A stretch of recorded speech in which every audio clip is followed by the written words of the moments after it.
ரொம்ப சந்தோஷமா இருக்கு. ஆனா ஜெயிச்சா அவர் மட்டும் தான் இந்த தொகுதியில ஜெயிப்பார். இந்த தொகுதி மட்டும் இல்ல, சிஎம்ஆவே அவர் மட்டும் தான் வருவார். அவர் வெறும் லேடிஸ்க்கு சேஃப்டி கொடுத்தாலே போதும். ஏன்னா இந்த போத பொருட்கள் அது எல்லாமே தவிர்த்துட்டு வெறும் லேடிஸ்க்கு சேஃப்டி, சுயமா நம்ம சம்பாதிச்சு நம்ம சாப்பிட்றதுக்காக நம்மளுக்கு ஒழுங்கான வேலை, ஓசி பொருள்லாம் வேணாம், நம்ம சம்பாதிச்சு நம்ம சாப்பிட்றதுக்கான வேலை கொடுத்தாலே போதும். நாங்கள் அது எங்களோட வாழ்க்கையை நாங்கள் நல்லபடியாக பார்த்துப்போம். அதுவே போதும் இல்லையா? நம்ம எல்லாருக்குமே பேசிக்கலி அதுதானே தேவை.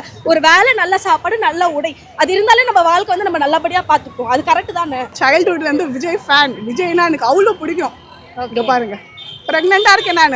எனக்கு அப்போ கூட நான் இது பண்ணல, நான் விஜயை பார்க்கணும் நான் வந்தேன். வீட்டில் எல்லாரும் திட்டு, எதுக்கு போகிறேன், இல்லை நான் விஜயை பார்க்கணும். நான் சைல்டுஹுட்லேருந்து அவ்வளோ ஃபேன், அவரை பார்த்தே ஆகணும்னு வந்தேன் நான். ஓகே, உங்களுக்கு கால் வந்துச்சு 500 கொடுக்குறோம் வாங்க. ஆமாம், கட்சிக்கு மெசேஜ் வந்துச்சு. அது கொடுக்கவும் நீங்கள் ரிப்ளைவும் பண்ணாதீங்க, யாருக்குமே ஸ்பெண்ட் பண்ணாதீங்க, ஏன்னா கட்சி நேரம் போயிட்டு இருக்கு அப்படின்ட்டு கூட எனக்கு ரெக்கார்டு ஒன்று வந்துச்சு. ஆனால் நாங்கள் போகல. இதுக்கு முன்னாடி இருந்த எம்எல்ஏ என்ன விஷயம்லாம் செஞ்சிருக்காரு?